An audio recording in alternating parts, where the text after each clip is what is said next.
Good morning বন্ধুরা, কেমন আছেন আপনারা? সবাই নিশ্চয়ই ভালো আছেন, আমিও ভালো আছি। আজ হলো রবিবার, সকাল এখন 7:30টার মতো বাজে। আজকে সকাল সকাল একদম ঘুম থেকে উঠে পড়েছি।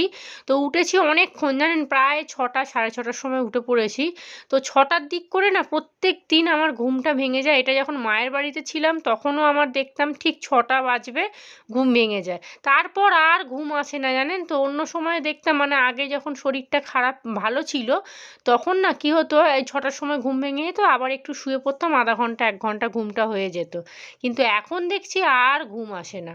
তো যাই হোক, উঠে একটু জল নিয়ে এলাম, তারপরে এখানে জামা কাপড় ভিজালাম। আর কালকে এই দেখুন এখানে পা পোছাগুলো, ওই যে ঘর ঝেড়েছিলাম তো ওই পা পোছাগুলো ওখানে সার্ফে একটুখানি মাখিয়ে রেখেছি।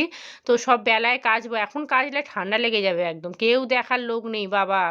আর এখানে একটু গেছিলাম সামনে আমাদের বাজারে, অনেক দিন পর জানেন আমি একা রাস্তায় বেরোলাম। একটু আলু নিয়ে এসেছি, একটা ফুলকপি নিয়ে এসেছি বড় দেখে, আর নিয়ে এসেছি একটু পটল, আর কাঁচা লঙ্কা ছিল না, কাঁচা লঙ্কা এনেছি। তো সকাল সকাল উঠে পড়েছি ঘুম থেকে। এবার কী বলুন তো, ঘুম যদি না আসে না, দেখবেন ওই মটকা মেরে শুয়ে থাকলে না নানা রকম চিন্তা ভাবনা মাথার মধ্যে আসে। তো সেই জন্য উঠে পড়েছি, উঠে জামা কাপড়গুলো ভেজালাম। তারপরে প্রথমে জল আনতে গেছিলাম, আমাদের ভোরবেলা না এখানে কলটা ফাঁকা থাকে। আর এই দেখুন নিয়ে এসেছি এই 2খানা কমলা লেবু, আর এখানে নিয়ে এসেছি একটা পেয়ারা। তো একটু এখন কটা দিন একটু ফল খাওয়ার চেষ্টা করছি। আর এই সবজিপাতি নিয়ে এসেছি, আর অবশ্যই তার সাথে মাংস, যেহেতু আজকে রবিবার তো মাংস তো আনতেই হবে। আর এত ইঁদুরের উৎপাত হয়েছে কি বলবো আপনাদেরকে, চোখের সামনে ঘোরাঘুরি করছে, জানেন, একদম মানে সেই ছোট ছোট বাচ্চা বাচ্চা ইঁদুর, খাটের তলায় মনে হয় বাচ্চা পেরেছে, ওইগুলোই ঘোরাঘুরি করছে। আর এখানে আগের দিন রাত্রে পরোটা করেছিলাম, তো ওই পরোটা পড়ে আছে। আর এই দেখুন এই যে কালকে সেই আগের দিনকে একটু খিচুড়ি করেছিলাম, খিচুড়িটা ভালো হয়নি জানেন তো, যেহেতু কোনো মশলা পড়ে না, তো খালি ফোড়ন দিয়ে করেছি, খুব একটা খেতে ভালো লাগেনি। তো এখানে চলুন 2 কাপ চা করে নিয়েছি, সেই সকালবেলা উঠেছি তো চা খাবো করে মনটা ছটপট করছে। আর এখন কি করি বলুন তো, এখন আর সকালবেলা খালি পেটে চাটা খাই না, একটা তো গ্যাসের ওষুধ আছে খালি পেটে খেতে হয়, ওটা খেয়ে নিই, 1 গ্লাস জল খাই, একটু শুকনো মুড়ি খেয়ে তারপর চাটা খাই, তাহলে কি হয় অম্বলটা হয় না। এত কিছু যদি মেনে চলতাম তাহলে হয়তো আমার এই দুর্গতি হতো না, আর এই হাজার হাজার টাকাও হয়তো যেত না। চলুন এখানে বাসি বিছানাটা গুছিয়ে নেবো। আগের দিনকে তো ঘরদোর সব ঝাড়াঝুড়ি করে পরিষ্কার করে নিয়েছি, কিন্তু ফ্রিজটা ভেবেছিলাম আজকে পরিষ্কার করব, কিন্তু আজকে আর হবে না, কারণ আজকে ভাবছি শুধু মাংসর ঝোল করব না, প্রত্যেকবারেই তো মাংসর ঝোল করি, আজকে তন্ময় বলেছে একটু কষা করবে, আর মাংস কষা করলে তো একটু ডাল লাগবেই। তো এখানে রান্নাবান্নার জোগাড় সব করে নিয়েছি, মাংসর জন্য আলু কেটে নিয়েছি, এখানে তিশানের ম্যাগি ফুটছে, তো আমি ভাবছি ওটস খাবো, ওকে আনতে দেবো। আর এখানে আজকে একটু পটল ভাজা, গোল গোল করে আলু ভাজা, আর এখানে মাংসর পেঁয়াজ টমেটো সব কেটে নিয়েছি। তো নিচেই বসে কাটলাম, সব কিছু কাটাকুটি হয়ে গেছে। একটা কলমি শাক খুঁজছিলাম কিন্তু পেলাম না, জানেন। চলুন এখানে ম্যাগি ফুটছে, ওকে দিয়ে দিই। এখন প্রায় বাজতে যায় 10টার কাছাকাছি, ঘরদোর এখনও মোছা হয়নি, সকালবেলা ভেবেছিলাম ঘরটা মুছে নেবো, তারপরে ভাবলাম যে না থাক, বেলাতেই মুছবো। আর এখানে মাংসটাও এখনও ধোয়া হয়নি, পড়ে আছে। চলুন এখানে বাজতে যাই, বললাম তো 10টা বাজতে 10 মিনিট বাকি। আর এখানে সবজিপাতি যেগুলো এনেছিলাম সেগুলো ভাবছি এই চুবড়ির মধ্যে রেখে দিই। কী বলুন তো, ফ্রিজটা তো নোংরা, আর আমি ফ্রিজে রাখতে চাইছি না, ফ্রিজ পরিষ্কার না করে কিছু ঢোকাবো না। আর কেমন একটা গন্ধ ছাড়ছে জানেন, একটা লেবু নিয়ে এসেছি ওই মাংসর সাথে খাবো বলে। আর এই বড় চুবড়িটার মধ্যে এখন সব কিছু রেখে দিই এইটার মধ্যে। আর যখন আজকে তো মনে হয় আর ফ্রিজ পরিষ্কার হবে না, কারণ অতিরিক্ত জল ঘাটলে জানেন তো আবার ঠান্ডা লেগে যাবে। আর এই দেখুন এখানে কুলেখাড়াটা, এই কাঁটাটা আমার হাতের মধ্যে লেগে উড়ি বাবা রে বাবা হয়ে গেছে সকালবেলায় একদম। চলুন এদিকে একটু মুসুর ডাল বসিয়ে দিই, ডালটা করছি ঠিক কথা, কিন্তু ডাল হয়তো খাবে না জানেন তো। কিন্তু আবার যদি শুধু কষা মাংস ভাত দিই তখন আবার বলবে কি যে এই কাই দিয়ে কি ভাত খাওয়া যায়, তুমি একটু ডাল করলে না। আর যখন ডালটা দেবো তখন আবার বলবে কি মাংসটা দিয়ে ভাত খেতে হেভি লাগছে, ডালটা তুলে রেখে দাও।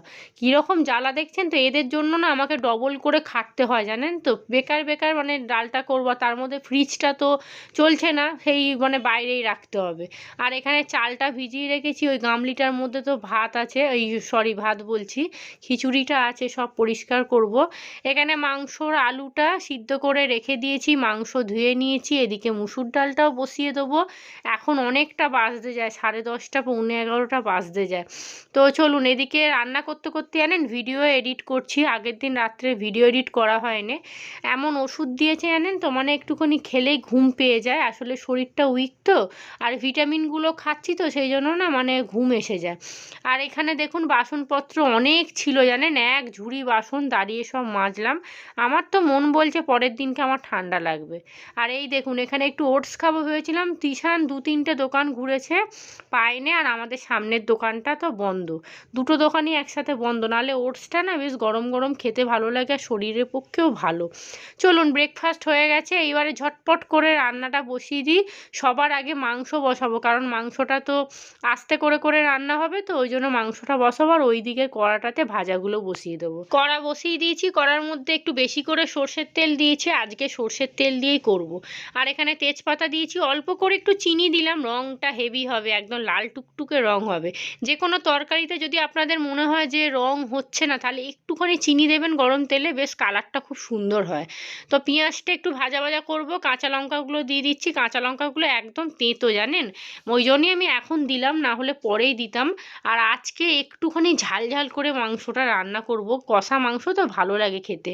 চলুন মাংসটা দিয়ে দিয়েছি, টমেটো কুচি দিয়ে দিলাম, এইবারে দিয়ে দিচ্ছে আদা রসুন বাটা, তারপরে যেগুলো প্রতিদিনের গুঁড়ো মশলা থাকে, হলুদ গুঁড়ো, লঙ্কার গুঁড়ো, একটু লাস্টে দেবো একটু কাশ্মীরি লঙ্কা, নুন দেব, দিয়ে তারপরে মাংসটা ভালো করে কষাবো।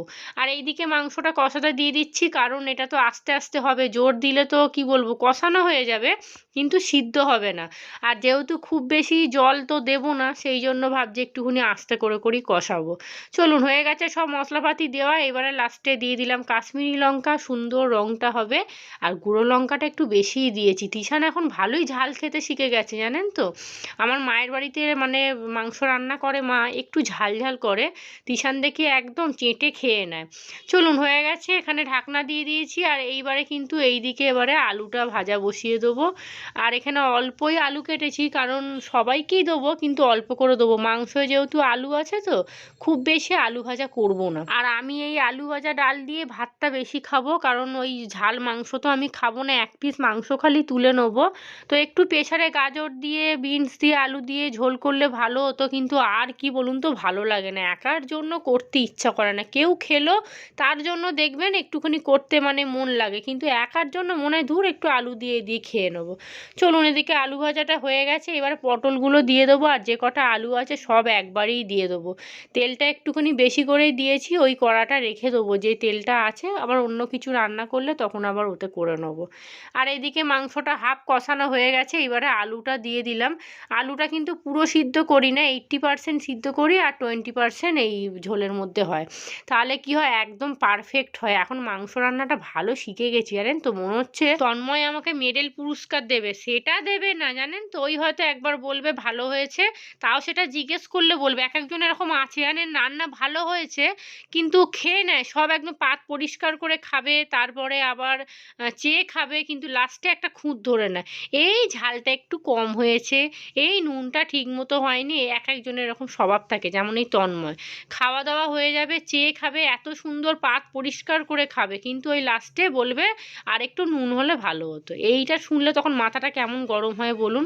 চলুন মাংস জল দিয়ে দিয়েছি, আর ওদিকে আমার কিন্তু ভাজাভুজি মোটামুটি হয়ে গেছে, ডালটা করব। আর এই দেখুন মাংসটা বললাম না কষা কষা করব, আর একটুখানি জল ছিল আমি আবার একটু জোরে দিয়ে ফুটিয়ে নিয়েছি, মাঝখানে একটুখানি ঘরটা ঝাঁট দিয়ে মুছলাম।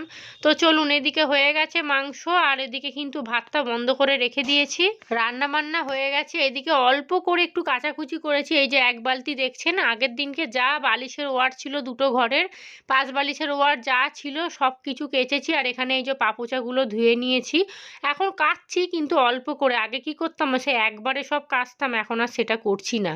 তো এখানে এই যে একটু ফুলগুলোকে সার্ফের জলে ভিজিয়ে রাখলাম, যা নোংরা হয়েছিল। আর রান্নাঘরে রান্না তো হয়ে গেছে, কিন্তু রান্নাঘর পরিষ্কার হয়নি, এই যে কড়াটা পড়ে আছে মাজবো, রান্নাঘরটা পরিষ্কার করব, খাবার দাবার ওদিকে গুছিয়ে রেখেছি, তিশানকে বললাম আজকে পুজোটা দিবি। আর এই ঘরে তিশান কি করছে আপনাদেরকে দেখাই, চলুন। লাইটটা বন্ধ করে রেখেছি জানেন তো, রোদ্দুর উঠলে আর লাইট জ্বালাই না, একে তো কারেন্টের বিল ওঠে, সারাদিন লাইট জ্বলে।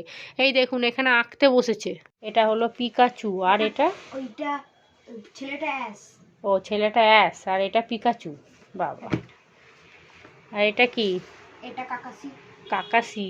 আপনারা এইসব নাম শুনেছেন? এসব ফোনে দেখে দেখে সব আঁকছে, আঁকতে যেত আঁকা বন্ধ করে দিয়েছে। বলছে ভালো লাগে না। এদিকে দেখুন ফোনে দেখে দেখে এঁকেছে। আরো আছে। আরও আছে, এই দেখুন। এটা কি? এটা গোকু। এটা গোকু এঁকেছে। আর এইটা কিছু না। এটা কিছু না, সব খাতাগুলোকে সব এটা নষ্ট ভেজিটা, করছে। এটা ভেজিটা, এটা গোকু। সব এখনকার সব কার্টুন দেখুন এগুলো সব। বাবা, তারপর এটা নারুটো। এটা নারুটো, নাম দেখেছেন? কাকাসি এটা। এটা কাকাসি। আর এটা বাবাসি হচ্ছে কোথায় গেল? নারুটো, এটা নারুটোর দাদু। ও নারুটোর দাদু এটা। আর বাবাসি কোথায় গেল? না, এটা কাকাসি। বাবাসি, বাবাসি কই? আর এইটা এখন আঁকছে। আর বাবাসি কোথায়? কাকাসি, নারুটো, বাবাসি। হ্যাঁ, আর তিশানসি এখনো চান করতে যাওয়া হয় না কেন? 12:30 বাজে। চলে যা, বাথরুম পরিষ্কার করে দিয়েছি, একটু ফুলগুলো আছে ধুয়ে দেবো, বুঝেছিস? ওই হ্যাঁ, চান করতে যা, চান করে পুজো দিয়ে দিবি আজকে। একটু ওপরে ফুল আছে, দিয়ে দিবি। হ্যাঁ, আজকে দুপুরের লাঞ্চ মেনুটা চলুন আপনাদেরকে একবার দেখিয়ে দিই। হাঁড়িতে ভাত আছে, আর এইখানে আছে হচ্ছে মুসুর ডাল, আর এটা আজকে রাঁধুনি ফোড়ন দিয়ে করেছি, অনেক দিন রাঁধুনি দিয়ে ডাল খাইনি। আর এখানে আছে দুরকম ভাজা, একটা হচ্ছে পটল ভাজা আর এক হচ্ছে আলু ভাজা। আজকে রবিবার একটুখানি অন্যরকম রান্না করলাম, প্রত্যেক দিন তো মাংসর ঝোল করি। আর এইখানে কষা মাংস, একদম যার মাংস আছে দুবেলা হয়ে যাবে, ওই জন্যই আমি একটু বেশি করেই মাংসটা আনি। আর এদিকে রান্নাঘরও পরিষ্কার করে নিয়েছি, তিশান স্নান করতে চলে গেছে, বাসন যা ছিল সব তুললাম, আর কড়াটাও মেজে নিয়েছি। ভয় লাগে জানেন তো, যদি পড়ে যায় একদম গেল তো। তো চলুন, এখানে তন্ময় চলে এসছে, আর আপনাদেরকে তো বলাই হয়নি, তন্ময় সকালবেলা কাজে বেরিয়েছিল, 10টার সময় ফোন করেছিল, গেছিল। এখন প্রায় 1টা 1:30 বাজতে যায়, ও চলে এসেছে। 1:10-15 হবে। আর এখানে একটু মিষ্টি নিয়ে এসছে, এই ছানার জিলিপিটা খেতে আমার খুব ভালো লাগে। আর একটু মোয়া নিয়ে এসেছিলো, খাওয়া হয়ে গেছে। আর এনেছে একটু মিষ্টি দই। তো মিষ্টি খেয়েছিলাম একটা, এখন আর খাবো না। আর এই দেখুন তিশানের একটু গোসা হয়েছে, কারণ একটা ভূতের বই চলছিল, তো সেটা তন্ময় পাল্টে দিয়েছে, আর এখন অন্য বই চলছে। আর এখানে তন্ময় খেতে বসে গেছে, ও তো সব সময় খালি গায়ে ঘুরে বেড়ায়। এখন প্রায় 1:45 বাজতে যায়, এবারে আমি আর তিশান খেয়ে নেবো। চলুন, এখানে ভাত বেড়ে নিচ্ছি। আর মাংসটা নাকি খুব ঝাল হয়েছিল জানেন, তন্ময় বলছে মনে হয় ছেলে খেতে পারবে না। তারপরে যাই হোক, খেতে বসে দেখলাম তিশান তো একদম বাটি ভর্তি করে খেয়ে নিল, কোনো অসুবিধাই ওর হলো না। চলুন তাহলে খাওয়া দাওয়া করে একটা ঘুম দিই। রাত্রির এখন প্রায় 8টা বাজতে যায়, অনেকক্ষণ পর ফিরে এলাম। এখানে রাত্রে রান্নাবান্না বলতে একটু ভাত হবে, সন্ধেবেলা যা বাসন থাকে সব মেজে নিয়েছি, চা খাওয়া হয়ে গেছে, মুড়ি খাওয়া হয়ে গেছে। আর এদিকে দেখুন সকালের অনেকটা ভাত আছে, দুজনের প্রায় হয়ে যাবে। আর এখানে আছে আলু ভাজা আর পটল ভাজা একটুখানি পড়ে আছে। আর এখানে আছে মাংসর ঝোল, মাংসর ঝোল বলতে কষা। তো অনেকটা আছে, আমাদের 4 জনের ভালোভাবেই হয়ে যাবে। এখানে 1 বাটি ডাল আছে, যা খাবার দাবার আছে মোটামুটি 4 জনের হয়ে যাবে। ভাতটা রাত্রিরে গরম গরম বসাবো, এখন গিয়ে ওই ঘরে একটু শোবো মানে একটু ওই যে ফোন দেখবো, টিভি দেখবো, আর কি। আর এদিকে মাও মাংস খেতে পারে না, মা তো বেশি খায় না, তার উপরে দাঁতে ঢুকে যায়, দাঁত ফাঁকা, ওই করে খেতে পারে না, রেখে দিয়েছে রাত্রে। এই হলো আজকে মানে খাবার দাবার। আর এখানে ফুলগুলো যে পরিষ্কার করেছিলাম সুন্দর করে, দেখুন কত সুন্দর লাগছে দেখতে। আর এই ফুলটা না বেশি হয়েছে, মানে ফুলদানিটা ভারী হয়ে যাচ্ছে, ভাবলাম ওইখানটা রেখে দিই। আর এই দেখুন এখানে এই ফুলগুলো রেখেছি, বেশ পরিষ্কার, দেখতে ভালো লাগছে। আর এখানে তিশান আবার আঁকতে বসে গেছে। চলুন তাহলে আজকের ব্লগটা এখানেই শেষ করছি, আপনারা সবাই ভালো থাকবেন, আজকের মতো টাটা।